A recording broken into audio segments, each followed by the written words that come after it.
Hello everyone, welcome back to the Wolf Manga Season 2 discussion. Yes, if you don't know, you probably didn't know, obviously, the Wolf Manga Season 2 has been confirmed, and I'm gonna be giving you my thoughts and opinions on this announcement, which has been like a month ago, because I've been busy with stuff, but I'm just gonna get right to the video. So, basically, if you don't know, Bigby is now basically confirmed to be in the season, obviously, because they're kind of like the main cast and like the duo person people. And that's the way I see it. Now, obviously, with Season 2, they're going to use the new engine, obviously, which will be a great change to see because we obviously saw a big change in a new frontier of The Walking Dead, where we can see Season 2 characters into a new frontier, like Clementine, for example, obviously. So, yes, that was a big change, and obviously, Jane, Kenny, and Edith, they weren't really looking that good, but Clementine was looking fine, so, yeah. If you don't know, 2018 is the year Walking Dead Season 4, the final season will be, so if you don't know, Walking Dead Season 2 and The Wolf Manga Season 1, they were like, flipping off episodes, like switching episodes off and off. If you don't know, I'm wondering if they're gonna do the same case for The Wolf Manga Season 2. I'm not sure if they're gonna do that. Maybe they'll do like premiere Walking Dead first and then The Wolf Mangas, or The Wolf Mangas first and then The Walking Dead. I feel like it's more logical The Wolf Mangas because obviously, actually, no, the Wolf Mangas can't. Actually, now that I think about it. Because if you don't know, Batman the Enemy Within is going on, and that'll be kind of weird with Batman the Enemy Within Wolf Mangas, so I'm not sure if Batman Enemy Within will end this year or next year, like early next year. But maybe the Wolf Mangas will be after Walking Dead, so Walking Dead will be possibly. They mentioned that the first half of 2018, so we'll just have to see. It'll probably be maybe like a 6th month or 5th month or something, so yeah. Now, they have confirmed that there will be a new storyline. If you don't know, there was an article before the announcement that Joji Software basically said that if they were to do Season 2, they would make a whole new storyline. So, it wouldn't really continue Season 1 storyline, which I can understand because I really don't know what else they can talk about with Season 1 storyline because Faith is Narissa, Narissa is Faith. Doesn't matter. What's the point of continuing that story because it's not like she's a threat or anything. I'm not sure what they can really do with her. I doubt they will make her a villain, and it'll be kind of lame to just continue the whole story with her, or I don't know. That's the way I see it. Now, the storyline I wanted to talk about because definitely that's a big deal in this because storyline is what makes the story interesting, obviously. Now, in Season 1 storyline, there was a storyline about a murderer, and obviously Bigby had to find out who the murderer was, and Bloody Mary was in the way, and obviously, that was the whole point. But I wonder what they're gonna do with Season 2, because definitely this is set, 20 years, before the comics, so they could do a lot of things with the characters. I'm not sure what they can do really, but, my idea was, maybe like having people missing. That would be kind of like a cool idea.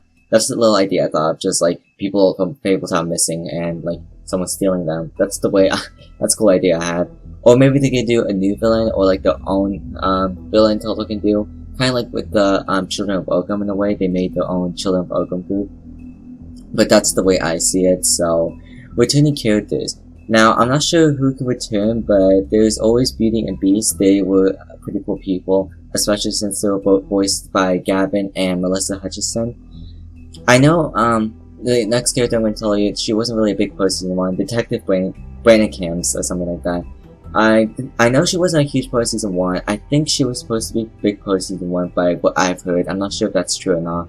Like, she was supposed to have a bigger role, but maybe they could use her in Season 2, I could definitely see her coming back in Season 2, just to see Jones coming back and just detecting away.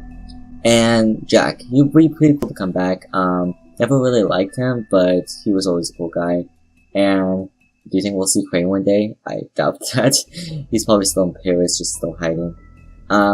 Returning oh wait, I just talked about that. Basically, with the returning characters, obviously, the reason I mentioned them was because of dialogue options differences, because depending on your choices, there'll be like different dialogue options of like, if you side with them maybe, or if you not talk to them that much. That's the way I see it, or if you're rude to them or like, did something, that's the way I see it. Now, new characters, I know Cinderella was in the Wolf Manga Season 1, but she wasn't like actually in the game. I think she was only in the codex, so. And there's always Pinocchio. That was I don't know any of these characters like that much, so I just saw them like on the Fables wiki, and I thought maybe they could be like interesting characters that Telltale could bring back. or not bring back, but bring new characters along. But Pinocchio, he'll be pretty cool. I know he's like the really long nose guy, and Boy Blue, I have no idea who he is, but he'll be a cool character to go. Because, I don't know, I feel like Telltale should get us more interested in these characters. Kind of like with Beauty and Beast, like, I like knew who they were in a way, but I just didn't like know them like in the Fables comics, or in the Telltale version rather. Now puzzles. If you don't know, Batman Season 2 had really tricky puzzles, which was probably way trickier than Walking Dead Season 1. Probably not. Walking Dead Season 1 was really hard with puzzles. Now I wonder what they're going to do, because I know Batman Season 2 had like connect the lines in the way, not collect the lines, but connect each clue with each clue. Maybe it'll be similar to that, but except Bigby won't probably have like a bat suit opposite. Maybe he'll just see an item and then he'll just maybe have like a mind wave of that item in his head. I don't know, that's the way I see of it, and I don't know, for a New Frontier, I know they didn't do that much hub puzzles, so that's a real disappointment they didn't do, which would have been cool if they added like puzzles in New Frontier, but there wasn't just any puzzles or any interactions. Speaking of interactions, now we're going to talk about hub interactions. Now, hub interactions are a really big deal. They help with the character development and we get to know the people. I think Wolfmonger Season 1 had a couple of hub interactions. I don't remember. I have to replay the game because I seriously don't remember anything about that game at the moment other than Faith is Narissa or Narissa is Faith, or Faith is Narissa, or I don't even know. I'm confused myself. But hub interactions really need to be a big part in Season 2 because I know Batman Season 2 had hub interaction, which was great. Did it? Yeah, it did, I think.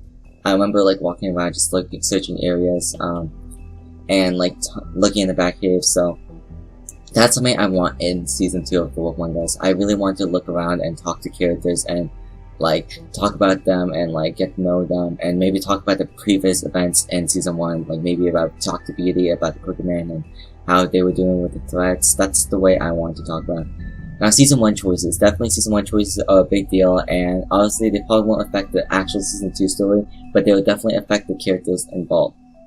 Now, I know Snow and Bigby will have like a different character development depending on, I guess, if you kill the Crooked Man in the harsh way or trap him as a bird. I think they have a different character development. I'm not sure. I don't think they're gonna be like a full bitch on bitch to each other, but I think they'll just mention like the events of it. And definitely with Colin, the pig, if you don't know, you can make him stay at the place, Fabletown, or take him to the farm. I think that could be a big part because definitely we could see Colin being in the in Bigby's apartment, because I would definitely miss him and I would definitely save him like I did last time, even though I never did Let's Play. But definitely seeing Colin again as a determined character is a great step of what they're doing as their Season 2 choices if they do that. And Toad and Junior, I know if he chose to let them stay or not, they have to get out either way, so maybe we'll meet them up again at the farm, which I'll talk about in a little bit, but I'm not sure. And Beauty and Beast, I know depending on your choice, if you, if you, kept truth to Beauty about, lying to, Beast, or told Beast the truth about Beauty, what she was doing for the, getting like an extra job and all, then that could be a big part of maybe if the still like pissed at you or like mentioned and like saying like, hey, you didn't keep your word last time, so you better keep your word this time. So maybe that would be a cool dialogue option. Now another one I want to talk about was the setting. Obviously Fabletown will be the setting, and I want to talk about maybe other places you could do. Obviously we've been to a lot of places in Fabletown, but what if we can go outside Fabletown? Maybe like Paris? I'm joking. I'm pretty sure we're not going to Paris at all. Like, I think Crane just escaped fully. Another example I've heard from someone was the farm, like in Telltale introducing the farm to us players who have not read the comics. I feel like that'd be pretty cool because depending if like Colin and like Toad Jr. Toad and Toad Jr. will be like, hey, you didn't keep us there, I'm still pissed at you. Or maybe Colin will be like pissed at you also. That'll be a cool way to show like the farm, because I definitely want to see like more interesting areas in Fabletown. I'm not sure if the farm is in Fabletown. I'm assuming it is, or I'm probably not. I don't know. But I don't know a reason why we would need to go to the farm. Maybe we have to get some clues out of someone new, like a new character from the farm. That's the way I see it at the moment. So that's it for this Wolf Season 2 topic video, opinions and thoughts, or opinion or thoughts. tell me your guys' opinions, because I'm definitely gonna be making more videos like in depth about maybe like more characters, and I'm definitely gonna read the comics and talk about comic book spoilers in case any of you are like comic book readers and just want to like, you know, talk about in-game comics and talk about like what could they do in the comic, like if they did this in comics, will that lead up to the comics like before? So yeah, I'll definitely be doing that, I hope. So yeah, comment down below what your opinions are, and are you guys happy with Wolf Among Us Season 2? I'm pretty hyped because I remember that after The Walking Dead, it was just The Wolf Among Us, and I was like, ooh, this is a really great game. So yeah, I'm definitely gonna do it, a Let's Play on my channel just for fun. I know I already played it, but I really don't remember anything about the game, so maybe it'll be kind of like a refresher in a way. So yeah. Anyways, I hope you guys enjoyed. Please leave a like, subscribe, and I'll see you guys later. Goodbye.